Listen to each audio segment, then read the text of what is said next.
Well, that's a good sign. Recording in progress. Technology these days.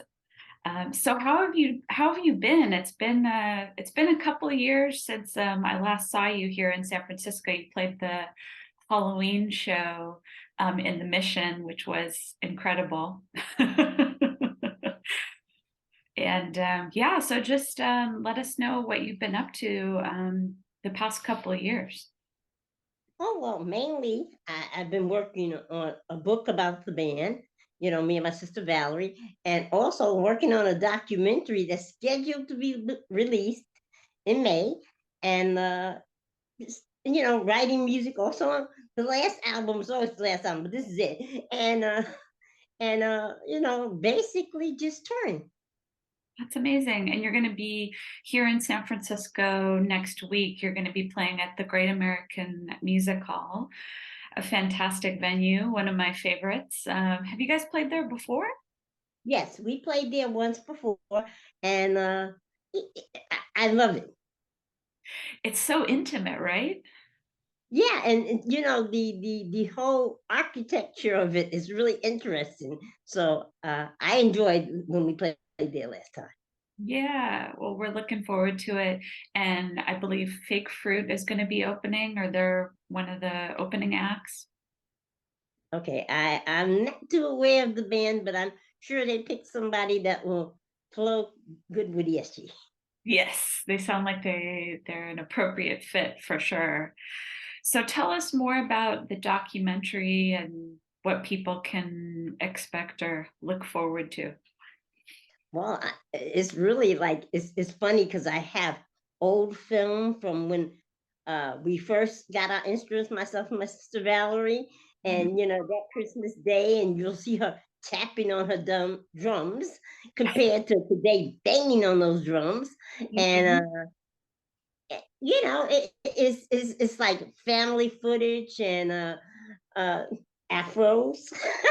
Yes, love the afros. More afros. And basically just seeing the flow, and also you'll see when our daughters come into the band, and then where the band's at now. Yeah, yeah. And so a lot of your children or the band's children participate in the live shows, is that right? That is correct.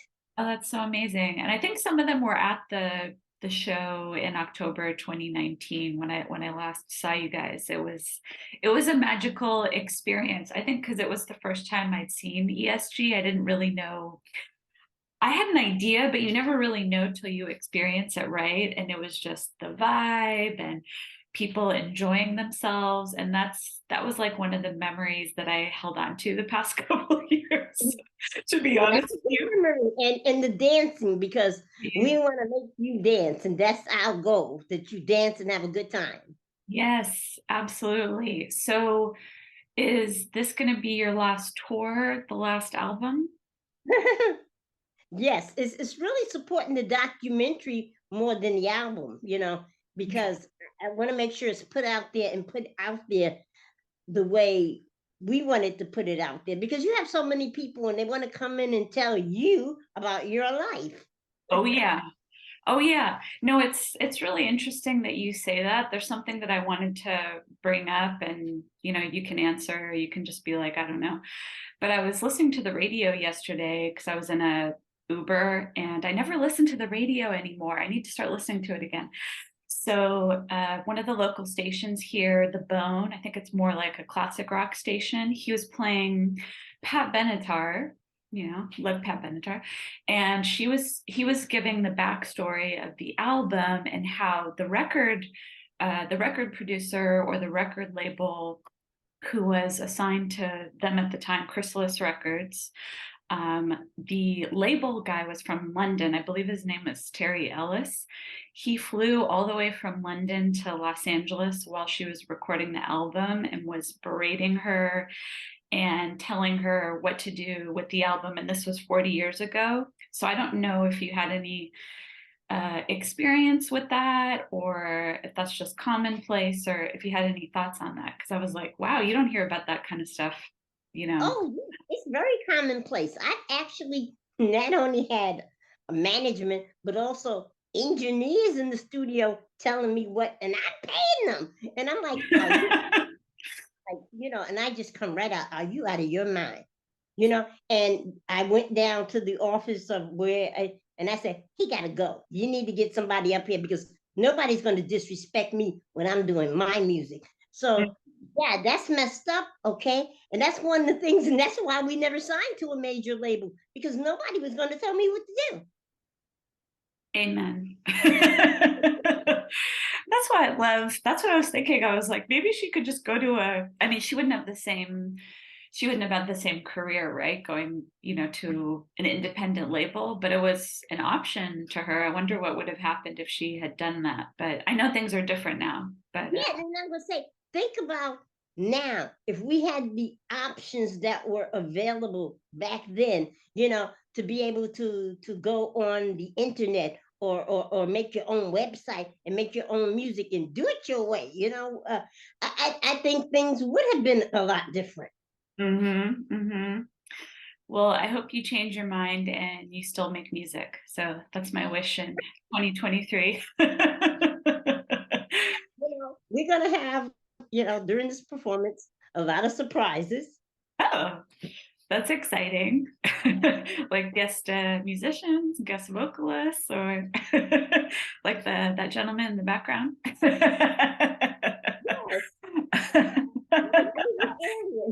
There's UFOs. We've been talking about UFOs since what the 40s or the 50s, but it's kind of even Congress last year was, discussing it in the open, right? That's pretty amazing since everybody's known about it for decades. Whether you believe or don't believe that there's life out there, I don't know what to tell you. I mean, me personally, I do believe there's something else out there. I don't know if I particularly want to know, but actually, when I wrote UFO, it was about what would happen if a UFO alien ship landed in the center of the projects, and thus there would be all kinds of chaos and craziness because you'd be like, "What the heck?" So, yeah, I mean, I don't absolutely see the friendly spaceman, but it's so funny because we're the ones going out there trying to find out about other planets. Look, let's take care of our own. Thank you. Thank you for saying that. I don't think enough people are pushing back against this. I'm not going to get too political, but there's this narrative of, screw the people on Earth, let's go to the moon. And that's fine. Like if you want to do that, go for it. If you have the money and the connections, go for it. But the rest of us, we want to make it work here on Earth. So that's the key. When I see that, and I see such a waste of money when there are people who are homeless, people who are living in the street, people who have bad medical care, and you're worried about, Mars. Right. Pretty much true. Let's take care of our own. Let's take care of our own American people, our own human people, let's take care of this. Because our lives matter. All lives matter. Yes, ma'am. Okay. Particularly for women. Yes, we matter. Well, my shirt says girls rock your world. So I actually wore this shirt to the show because I was like, yep, girls are doing it. They've been doing it and they're going to keep on doing it. So, well, hey, we need to really exercise our rights as women and be out there a little more. And the hardest thing today is to truly speak your mind, because if you say something that's against the system, they want to cancel you, and we should be able to speak freely. We should. It is America after all. So maybe it's just, taking the risk and then also reminding people maybe a little bit about the history of the country, because I think that's kind of been forgotten or pushed under the rug or something like that. But well, a lot of important things have been going on in regard to women's rights recently, and yes. I certainly don't like it because women should have the choice to do what the hell they want to do, basically our body, our rights. You know what I'm saying? So Yes. yes, let's respect women's rights, that women have the right to be in control of their bodies, their minds, themselves. Yes. What a radical statement. So, Holy but crap. music, please Wild. come on out. Please come on out to the Great American Music Hall, because if you don't see us now, it's not my intention currently. I have some health issues to pass by again. Those flights can be murderous, and it's not in my best medical interest to keep doing this. So come on out and dance with me one last time. Yes, we must dance, Renee. That's an integral part of our, our mental health, I guess you could say. Yeah, yeah, you definitely release all kinds of endorphins and things to make you healthy and dance. Just like I was on Halloween 2019. I'll never forget it. And yeah, I'm sure people are looking forward to it. People are going out more. Are some of the things that you've been working on, the new album and the documentary, are those things that you thought about during the pandemic, or what was the overall sense of the group during the last couple of years?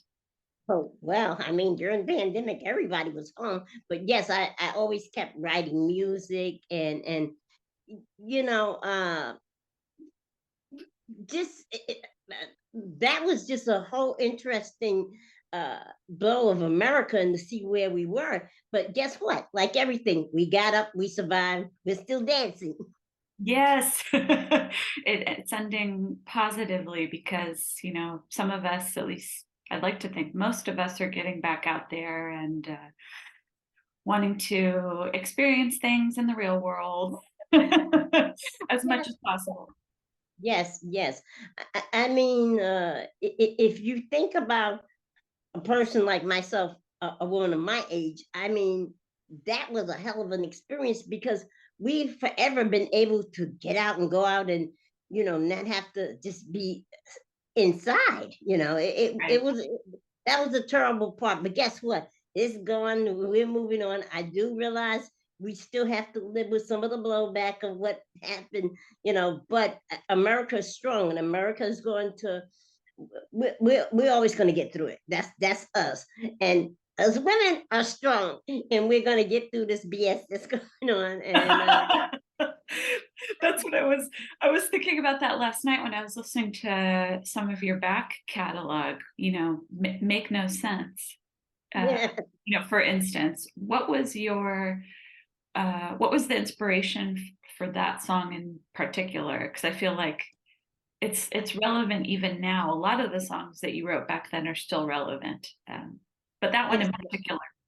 Well, that one, it was personal. That one was for my husband.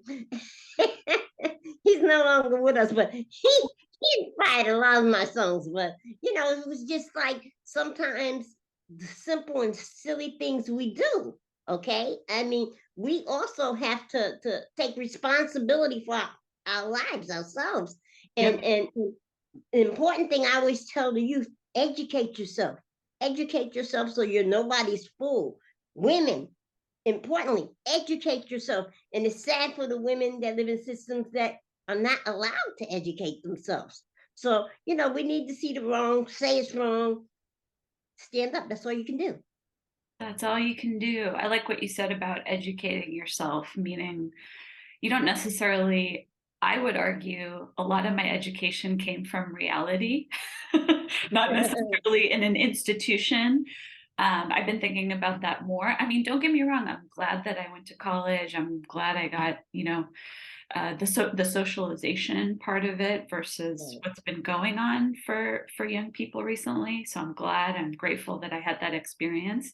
But I think a lot of my education came from, like you were saying, putting myself out there, getting blowback or getting positive feedback and just letting it hang out, Just to have a balance of book knowledge and world knowledge, getting out there in the street. And sometimes the things you learn in the street make you go to a book, or check out the internet and see what's available. The thing of it is, we have to educate ourselves to this life we're in. Yeah. Would you say that curiosity also plays a part in that? Just kind of being open to the possibilities? Yes, I mean curiosity is something. It's good to be curious because if you're curious, you will seek answers, and Mm. seeking answers, you gain knowledge. Yes. Knowledge is power. At least that's what I It certainly is. learned. It certainly is. And again, getting back to the documentary, it's Yes. like what we're doing. It's just the history of a group of sisters, and coming from the projects and the hard times, and saying we don't want this, and we didn't want this for our children. And it's the life you make, you choose to make, and you go out there and fight. And the things that I fought over the years, especially Yeah. starting out in the 70s, Yeah. I fought racism, I fought sexism. Let's see, oh my God. I fought the thing that women shouldn't be here, and women shouldn't do this, and women, no, I Mm. fought the women, right? No, we can do it, and we can do it just as good as men. Don't disrespect us. Yes. And I want to carry on that torch for sure.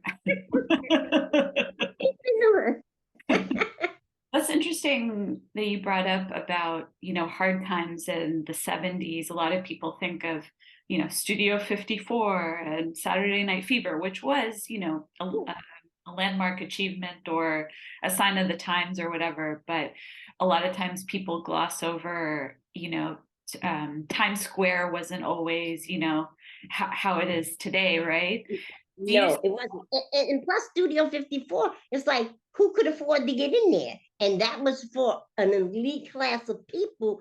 That's why, we had our block parties, and we had the birth of hip hop because they were out there dancing and grooving in the park, wherever, renting a hall, wherever it was.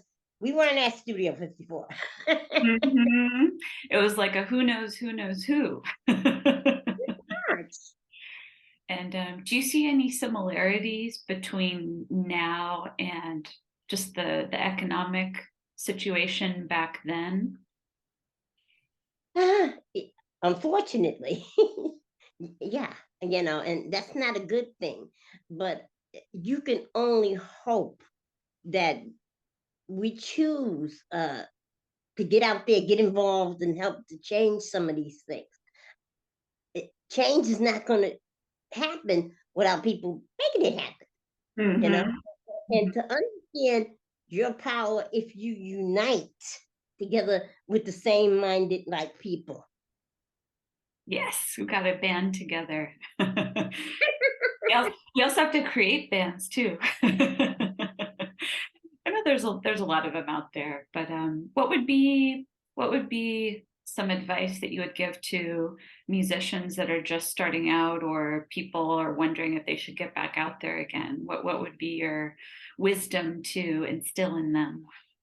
Well, again, what people need to realize is that the music business is the music business.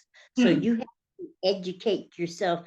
I mean, as an artist, we're free, we wild, we want to do what we want to do. But meanwhile, you're not educating yourself to the business side, and people will try to take advantage of you. Mm-hmm. Mm-hmm. Like I said, in life, educate yourself. Yes, because knowing is part of knowing is power. Knowledge is power. It's rearing its head again. Yes, it definitely empowers you to go out there and say, "Oh no, that's bullshit. You don't go that way." And you know what? Also, I would tell artists, because one of the key things that I'm keen on is paperwork. Get it in plain Ah, writing what you and that promoter have agreed to.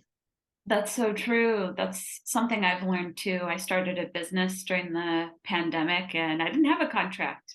And you think, oh, they know what to expect.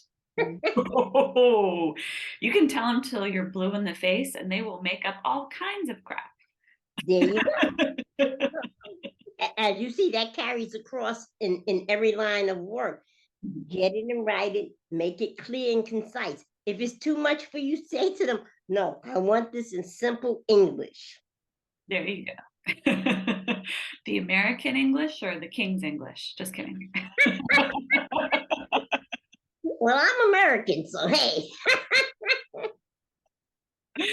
Well, great. Do you have any other projects that you're working on outside of ESG? Well, currently, I'm trying to do a little more in the film industry, and also trying to work with other artists. But again, if it happens, it happens. If not, I've had a great 45 years career, and I'm a pretty happy individual. Oh, that's great. Well, I hope it works out, and yeah, I hope that you keep the creative spirit going, even if it's not ESG, or maybe you'll change your mind because I asked you to. But then you could say, Aisha, you can't tell me what to do. You can't tell me what to do. Yeah. Oh, yeah, I was going to ask you, are you going to have merchandise available at the shows? Well, we hope to have merchandise available because I'm still, matter of fact, when I get off of this, chasing down my T-shirt and merchandise people, Yep. and hopefully we have it. We're hoping to have it, and if not, if we don't have it, then we'll definitely make arrangements to get it to our fans by mail that send us emails and say I was there, but hopefully we will have it. Everybody, let's Yeah. cross our fingers. Cross our fingers. And do you have an official website, or is social media the best way to stay Well, up? we have an ESG Facebook page. We have a ESG Instagram page. If you're asking me, my kids and my daughter and my son run that. I have no idea to tell you, but I know we got the official ESG page on Facebook with the check. That's the real one. That's ESG the band, I think, and it's a Facebook page. Look for the official blue check, and we have the Instagram, and other than that, there's a web page. But if you go to Facebook, it'll give you the web page. I don't do that part of the business. Yeah. It's hard to keep things up to date, right? Because sometimes things are happening so quickly and you're like, oh, I'll just, tweet about it or post about it. Well, yeah, I mean, they do that. I just over the paperwork and try to keep it intact. The important thing, as I said, is the paperwork and getting to and from these places. And to me, it's something, and it's really. I had something during the that I caught in 2019. Matter of fact, right after that October performance, and I found out that I have something called Guillain-Barré syndrome, and it took them a year to diagnose it. So I was messed up. I was actually paralyzed from my neck down. Oh So my now gosh. I'm up and walking after uh, uh, much physical therapy, but it's still very painful. Thus, like I said, one of the reasons I'm going to retire from physical touring because it's just a little too much. Yeah. Well, I hope that you're feeling better, and just taking the time that you need to recover and do what works for you, and working on your own timeline, because sometimes that's the best way to go. Oh yeah, well we're very busy as I said. We're starting out in Los Angeles, and then of course in San Francisco.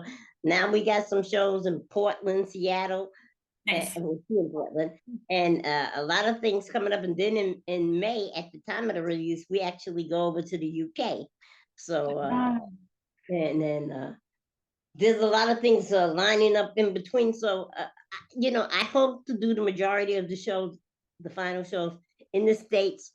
As I told everybody, what I really hope and wish for is to get my show that I hope for all my life, which is to play Madison Square Garden. Because I was, I don't live in New York anymore, but I, as a born and bred New Yorker, that's your dream thing.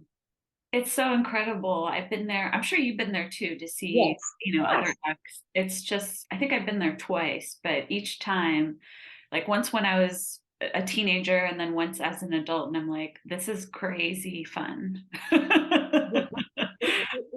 it's the garden, and I think every musical artist, because it's funny, because I actually talked to overseas artists, and I said, "Well, I know it may not be the same for you, but I want to play the garden in New York." And they said, "What do you mean?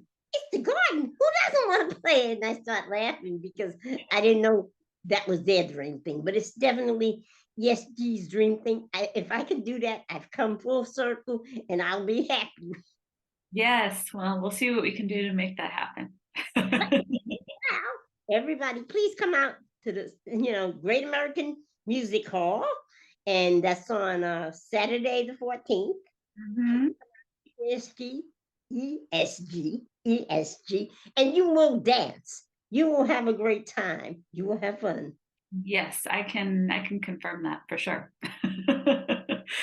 Well, it was so great to catch up with you and looking forward to the show at the Great American Music Hall. And I wish you the best of luck with everything. And yeah, we'll follow you on the socials and stay up to date and stay in touch, okay? Okay. Thank you. Thank you. I appreciate you having me. Okay, take care, all right? Bye bye. Okay, I'm gonna hang up this thing now. Okay.